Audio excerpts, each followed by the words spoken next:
प्रिय दोस्तों, साहेब बंदगी साहेब, आज रमैनी 14 पुरोहितों की मानवता विरोधी व्यवस्था की भर्त्सना के बारे में बात करेंगे।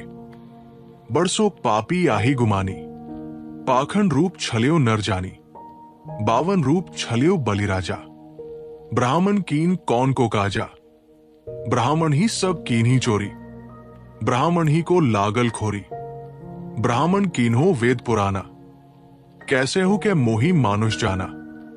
एक से ब्रह्मा पंथ चलाया, एक से हंस गोपाल ही गाया, एक से शंभू पंथ चलाया, एक से भूत प्रेत मन लाया, एक से पूजा जैनी विचारा, एक से निहुरी निमाज गुजारा, कोई काहू का हटा न माना, झूठा खसम कबीरन जाना, तन मन भजी रहू मोरे भक्ता, सत्य कबीर सत्य है वक्ता, आपू ही देव आपू है पांति, आपू ही कुल आपू है जाति, सर्वभूत संसार निवासी, आपू ही खसम आपू सुखवासी, कहेत मोहिम भयल युगचारी, काके आगे कही पुकारी, साखी सांझी कोई न माने, झूठी के संग जाए, झूठे ही झूठा मिली रहा, अहमक खेहा खाए।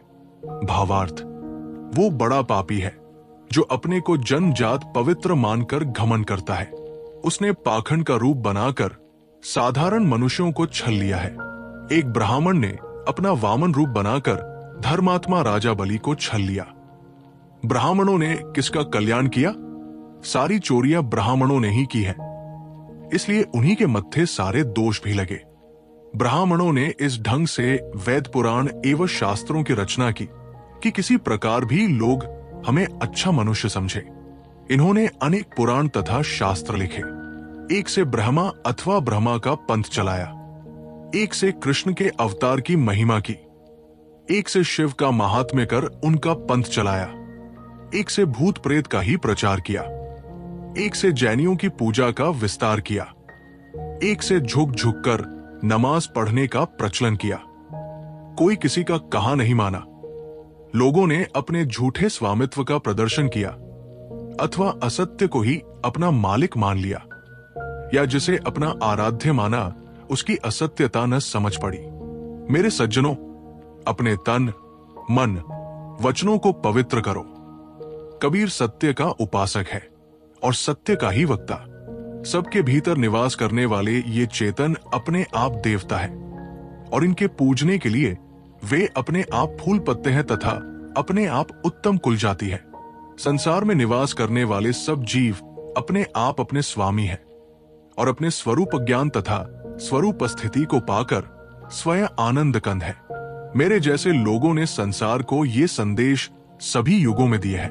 अब किसके आगे पुकार कर कहूं? सत्य को कोई नहीं मानता।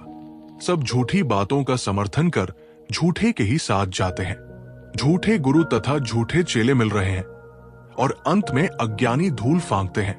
व्याख्या, इस रमैनी में कबीर देव का क्रांतिकारी रूप जाज्वल्यमान होकर सामने आया है। धर्म के नाम पर लोगों को बेवकूफ बनाने वाले गुरुओं की यहाँ धज्जियां उड़ाई गई है।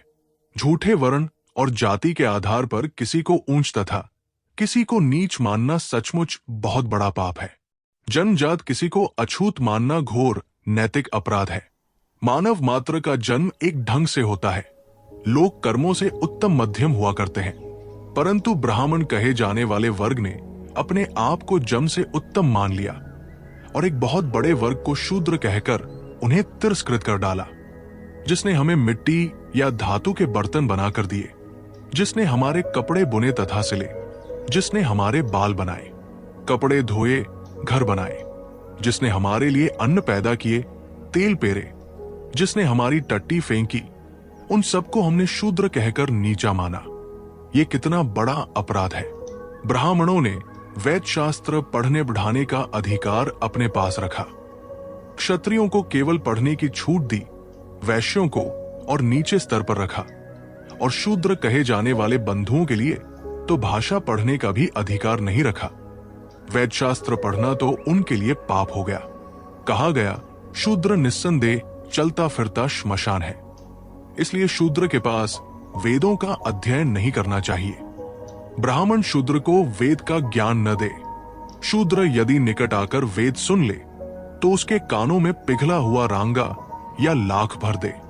यदि उसने वेदों का पाठ कर लिया हो तो उसकी जिह्वा काट दे, और उसने यदि वेद मंत्रों को याद कर लिया हो तो उसके शरीर को काट दे।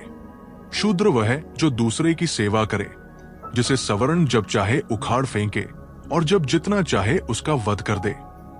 वशिष्ठ ने कहा, विधाता ने गायत्री छंद से ब्राह्मणों को बनाया, त्रिष्टुप छंद से क्षत्रियों को तथा जगती छंद से वैश्यों को बनाया, परंतु उसने शूद्रों को किसी भी छंद से नहीं बनाया। इसलिए शूद्र यज्ञोपवीत संस्कार के लिए अयोग्य है। कैसी कैसी षड्यंत्र भरी बातें लिखी गई। ये सर्वविदित है कि मानव का कोई वर्ग किसी छंद से नहीं पैदा होता है, किंतु सब माता पिता के रजवीर्य से एक समान पैदा होते हैं। ये जन्मजात उच्चता का पाखंड कितना झूठ और कितना बड़ा पाप है, विचारते ही बनता है। कहा गया है, ये शूद्र असत से पैदा हुआ है। श्री भगवत शरण उपाध्याय ने सच ही लिखा है। मनु, याज्ञवल्क्य, वशिष्ठ, शंख, लिखित, नारद तथा बृहस्पति सभी ने अपने मंत्रपूत वाणी से शूद्रों की सुकाट्य गर्दन नापी है। शंबुक शूद्र होकर भी तप कर रहा था, इसलिए श्रीराम ने उसकी हत्या कर दी, तथा सूत शूद्र होकर भी नैमिषारण्य में कथा बांच रहे थे, इसलिए बलराम ने उनकी हत्या कर दी। दो ऐसी षड्यंत्र भरी कल्पित कहानियां भी शूद्र कहे जाने वाले बंधुओं के शोषण के लिए रची गई। ब्राह्मणों द्वारा जितने धर्मशास्त्र, स्मृति, पुराण, महाकाव्य आदि रचे गए, सब में उन्होंने अपने स्वार्थ की बातें लिखी और अपने स्वार्थ के लिए ही अन्य वर्ग को पशु के समान जीने के लिए विवश किया। विद्या, धर्मशास्त्र, धर्मकृत्य, ऊंचे पद, संन्यास आदि का अधिकारी अपने को माना और अन्य को, ज्यादातर तथाकथित शूद्रों को, इनसे सर्वथा दूर रखा। ये सब पुरोहितों के द्वारा की जाने वाली चोरियां ही है। ब्राह्मणों के भेदभाव की नीति ने हिंदू समाज को कमजोर बनाकर रख दिया है। जाति पांति का जहर हिंदू धर्म ग्रंथों में उसी प्रकार समाया है जैसे दूध में पानी। आज भी उसका प्रभाव हिंदू समाज पर छाया है। ये भी ध्यान देने योग्य बात है कि ब्राह्मण नाम का एक वर्ग है, और संसार में किसी भी वर्ग के सारे लोग गलत नहीं होते हैं। ब्राह्मण वर्ग में रहे हुए पुरोहितों ने ही भेदभाव तथा छल छद्म की नीति अपनाई है। इससे पूरा ब्राह्मण समाज दोषी नहीं है। ब्राह्मणों में भी सदा सर्वदा से कुछ ऐसे मानवतावादी चिंतक होते आए हैं जो ब्राह्मण पुरोहितों की भेदभाव जनित व्यवस्था के घोर विरोधी तथा मान व समानता के प्रबल पक्षधर रहे हैं। इस प्रकार ब्राह्मण समाज में भी ब्राह्मण अव्यवस्था विरोधी आग यत्र तत्र सदैव सुलगती रही है, जिसके परिणाम में आचार्य बृहस्पति ने भौतिकवादी पक्ष लेकर ब्राह्मणों के कर्मकांडों की धज्जियां उड़ाई थी।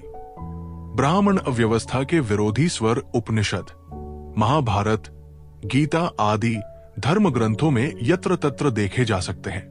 ब्राह्मण समाज की संतान जैन, बौद्ध, सिद्धनाथ, कबीरपंथ तथा निर्गुणी धारा के नाना संप्रदायों में दीक्षित होकर ब्राह्मणवादी भेदभाव नीति का सदा घोर विरोध करती रही, और भविष्य तो अधिक उज्जवल है।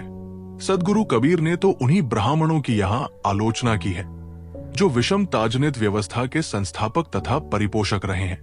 कबीर साहब का उद्देश्य ब्राह्मण कहे जाने वाले वर्ग को न दुखाना है और न चिढ़ाना है।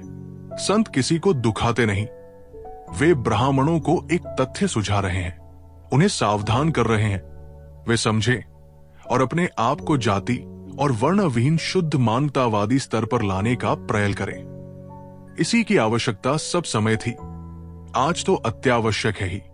केवल ब्राह्मण पुरोहित ही दोषी हों, ऐसी बात नहीं है। जहां कहीं भी किसी भी परंपरा में पुरोहित होगा, वो ऊंच नीच का भेदभाव डालना शुरू ही करेगा। किसी पुराण में ब्रह्मा की महिमा की गई तो किसी पुराण में कृष्ण अगोपाल को ब्रह्मा माना गया। किसी में शिव को सर्वोपरि कहा गया तो किसी में भूत प्रेतों की महिमा गाई गई। जैनियों ने अपने तीर्थंकरों की महिमा कर उनकी पूजा का विधान किया तो मुसलमानों ने अपनी पद्धति चलाकर नमाज पढ़ना आरंभ किया। इसी तरह और अनेक गुरुओं पुरोहितों के मार्ग निकले और वे अपने अपने को मोक्ष तथा ईश्वर के एकाधिकारी घोषित करते रहे। कोई किसी का हटा रोकना नहीं माना। झूठा खसम कबीरन जाना, जीवों ने झूठे खसम को सही मान लिया। खसम का अर्थ है मालिक एवं स्वामी। झूठी प्रधानता को सही मान ली, या झूठा खसम कबीर न जाना। कबीर साहब कहते हैं कि लोग ये न समझ सके कि ये स्वामी या श्रेष्ठ बनना झूठा है। ऊंच नीच है मध्य की बानी, एक है पवन एक है पानी। यहां मूलतः कौन ऊंच है कौन नीच है, सब में एक ही आत्मा। कबीर साहब कहते हैं कि मैं सत्य की उपासना करता हूं और सत्य की राय देता हूं। हे मानव, तू जड़ देवी देवताओं के सामने घुटने टेक कर गिड़गिड़ा मत। अपने मन, वाणी, कर्मों को पवित्र कर। तू स्वयं देवों का भी देव महादेव है। तेरे सद्गुण ही तेरी पूजा के लिए फूल पत्ते हैं। तेरे कुलगोत्र और जाति वर्ण सब परमदेव चेतनमय स्वयं है। संसार में रहने वाले सभी जीव अपने आप में स्वरूपतः परमदेव है। वे स्वयं अपने कर्ता, विधाता और परमात्मा है। उनके अपने ऊपर कोई अन्य देव नहीं। सब जीव स्वयं शुद्ध बुद्ध कल्याण स्वरूप है। उन्हें सत्संग विवेक द्वारा अपनी पहचान करना चाहिए और अपनी स्थिति में आना चाहिए। मानव मानव में ब्राह्मण शूद्र कौन है? ब्राह्मण पुरोहितों का भारतीय समाज पर पुराकाल से वर्चस्व रहा है और उन्होंने अनेक काम अच्छे करते हुए भी अपने स्वार्थ की सिद्धि के लिए मिथ्या दंभ, असत्य, झूठी महिमा, घमंड आदि का आश्रय लेकर समाज को अपनी पकड़ के अंदर रखने की कोशिश की है। उन्होंने सबके कल्याण की चाबी अपने हाथों में रखने का दावा किया। जैसे ऊपर कहा गया है कि ये दोष केवल ब्राह्मण पुरोहितों का ही नहीं है, किंतु दुनिया के सारे संप्रदायों के पुरोहितों का है। इसीलिए सद्गुरु ने यहां ब्राह्मणों के साथ अनेक पौराणिकों, जैनियों, मुसलमानों के भी नाम लिए हैं। इसी प्रकार बौद्ध, ईसाई आदि सभी संप्रदायों के पुरोहितों को समझ लेना चाहिए।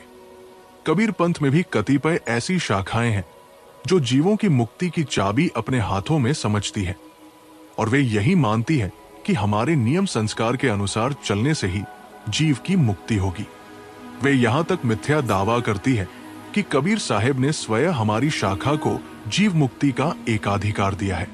कबीर साहब जीवन भर जिसका विरोध करते रहे, उनके कतिपय अनुगामी उसी का जोरदार समर्थन करते हैं और इस ढंग से कि मानो ऐसा कबीर साहब ने ही इन्हें आज्ञा दी है। कैसर आश्चर्य है। कबीर साहब ने जैसे ब्राह्मण पुरोहितों तथा अन्य पुरोहितों को खरी खोटी सुनाई है, यदि वे आज आ जाएं, तो कबीर पंथी पुरोहितों को भी उसी प्रकार अवश्य लताड़ेंगे।